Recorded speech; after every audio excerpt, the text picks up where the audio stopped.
Hi, loves.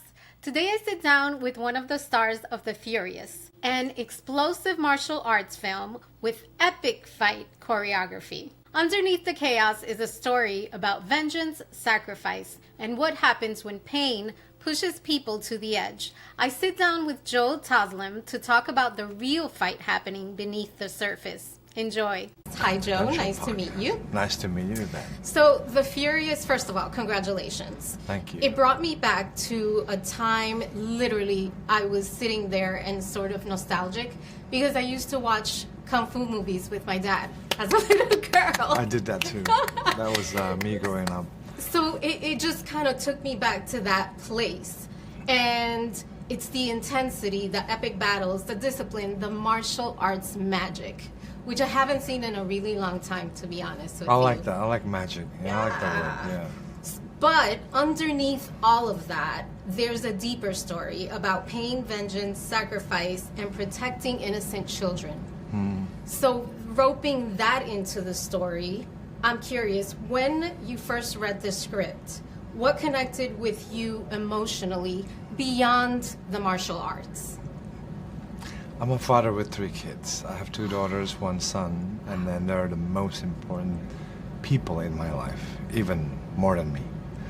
So that connects me so much when I hear about this character they have offered me now, being a journalist investigator who dedicated his life for those kids and risk his life knowing that, you know, he could die in the process of doing that. So that, for me, I believe I would do the same thing in that world, in the Furious world. As a Joe Taslim, I would do the same thing what Navin is doing for those children. Maybe it sounds too noble, but I know I would. That's probably something that straight away I was, when I was reading the script, I was like, this is a gem, you know, especially for me as an actor, as a father. And it involves a lot of cool action scenes and working with the best people that, you know, they know what they're doing. But there's a psychological piece to it, an emotional piece to it, True. especially as a father. True. And then the other factor is I'm based in Jakarta, Indonesia, and knowing that's still happening while we're talking right now in that region, human trafficking, child trafficking. Almost like I have responsibility to tell this story. What was, you know, the mental preparation like compared to the physical? Yeah. How did you manage that? Because it's Before. different from other It's so roles different, like Mortal true. Kombat. So to get into his psychology, Navin's psychological thing, I watch a lot of documentaries. There's 2 documentaries. One of them is ABC In Depth, talking about a journalist investigator from Australia that went so deep.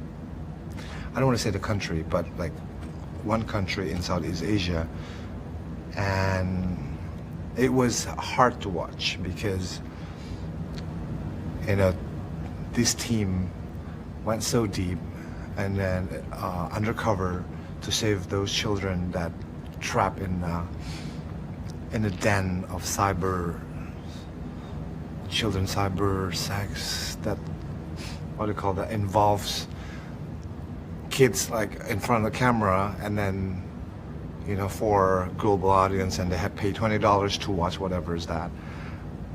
And then that documentary destroyed me, because one thing that actually destroyed me the most is when those people saved those kids and brought them to this facility to save them and to recover them.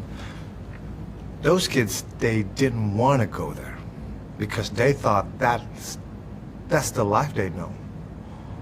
This is the life that I know. I'm doing this to help my parents, you know, because of poverty, for them to survive. And so when they brought them to the facility with the psychologist and trying to, you know, like put them back into whatever nightmare they've been living, those kids say, like, I want to go back doing that. I don't like this place, because they were so ruined in what they believe as children. This is my life. doing this. I don't believe the other life other than this. So that No. destroyed me to pieces. And How did you manage not taking all that with you after the film? Because I'm sure that must have been difficult. I'm a mother. yeah, it was. But that helped me to get into Naveen, and that helped me understand why he's doing that. You know, why he's doing. He's not a kung fu master. You know, he doesn't have what it takes to fight 100 people. You know, especially if you watch the movie, he's struggling. He's a survivor. He's a survivor. He's trying to survive one fight to another. And I know in his mind, he knows he probably cannot. And then that's why the beautiful thing about this movie is like we have another character that capable. You know, I think it's a beautiful contrast. We have a body movies. One is capable physically, can destroy.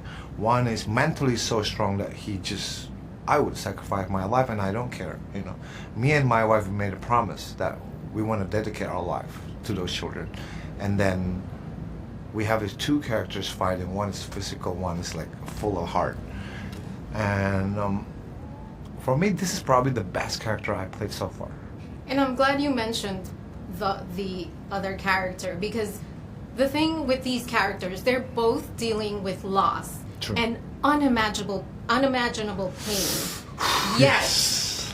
They make this choice to stay and Yeah. fight for these children Yeah. instead of simply saving themselves, which is True. what most people will do. Yeah. I mean, that's the type of society that we're living in. But we have That's why some we good have people. we have this some good movie. people. Yeah. Do you think that vengeance changed them or revealed who they truly were? I think how it works in this world, you know, we are monsters. We just don't know when the monster is going to come out. It depends on how we live, how we understand life, and how we resonates to our environment. But we have it. So I believe when a father lost the daughter, Siama's character, the world forced him to become that person. And he was just a handyman. He lived the life, the normal life, nothing crazy, you know, trying to raise a daughter. But of course, you know, sometimes, we live in a world that's so messed up that we don't know where we gonna turn to one of those. And then for Naveen himself, we see this character's journey is, even though his dedication to save all those children's very noble, but we see gradual changes, that he got hurt, and then he tried to survive, you know, all the one agony to another, one injuries to another, until at the end of the day, at the end of the movie, you see he becomes the monster that he never thought he could be. So in terms of character without the action, I believe this movie has an amazing storytelling, and we need this movie because now we live in a world that people, you know, prefer to close their eyes that, you know, injustices that happening in front of them, because that's how the system wants you to, because you know, to play safe, you know. But this movie probably is going to inspire people that what kind of a life that you want to inherit your children if you don't want to do anything, you know, if you don't want to fight something. And it did inspire me. Yeah. So I collect quotes, and I Yeah. can't let you go without asking you this. Yes. There's a quote at the end of the film that stayed with me. I Yeah. wrote it down, put it on my laptop. If you're brave enough to change yourself, Yeah. you can change the world. Yeah. How do you personally relate I to love that quote. message? That's coming from my character. I love that quote.